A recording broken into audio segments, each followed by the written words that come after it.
বোন আমার, 12 বছর 15 বছর বয়সে তুমি কেন বিবাহের পূর্বে আরেকজনকে তোমার শরীর ধরতে দাও? আর যুবক ভাই আমার, কি বলিস কি তুই? এই পৃথিবী আর পৃথিবীতে যা আছে এর চেয়ে মূল্যবান হচ্ছে এই মেয়েটা।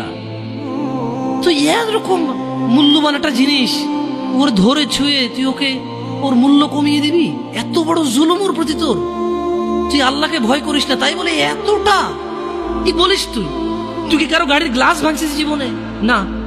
কেন? ওর লস হবে। তুই কি কোনোদিন কোনো মানুষকে ঘুষি দিছিস? না। কারণ তাহলে ও বেচারা কষ্ট পাবে। তুই কি জীবনে কারো পেটে ছুরি ঢুকাই দিছিস? না। ও মরে যাবে, তাহলে ওর ফ্যামিলি ক্ষতিগ্রস্ত, লসে পড়ে যাবে। তুই কি কারো টাকা মারছিস কোনোদিন? না। তাহলে ওর ফ্যামিলির টাকার কারণে কষ্ট পাবে। তাহলে তুই কেন তুই এত ছোট ছোট বিষয়গুলো খেয়াল রাখিস যে আরেকজনের লস হবে? তাহলে তুই এই মেয়েটার জীবনটাকে তুই কি করলি?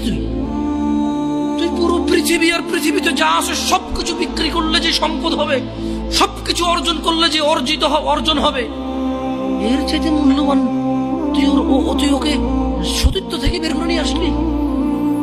তুই তোর সামান্য ডিজায়ার ফুলফিল করার জন্য, যেটা আল্লাহ তোর জন্য বৈধ করেছে, কবুল বললে তোর বাপের দোষ, আল্লাহর তো দোষ না। তোর বাপের দোষ, সমাজের তো দোষ না। তোর বাপ তোকে বিয়ে করে না ভাই আমার, তোর বাপ মনে করে তুই ছোট, 18 বছর বয়স তোর।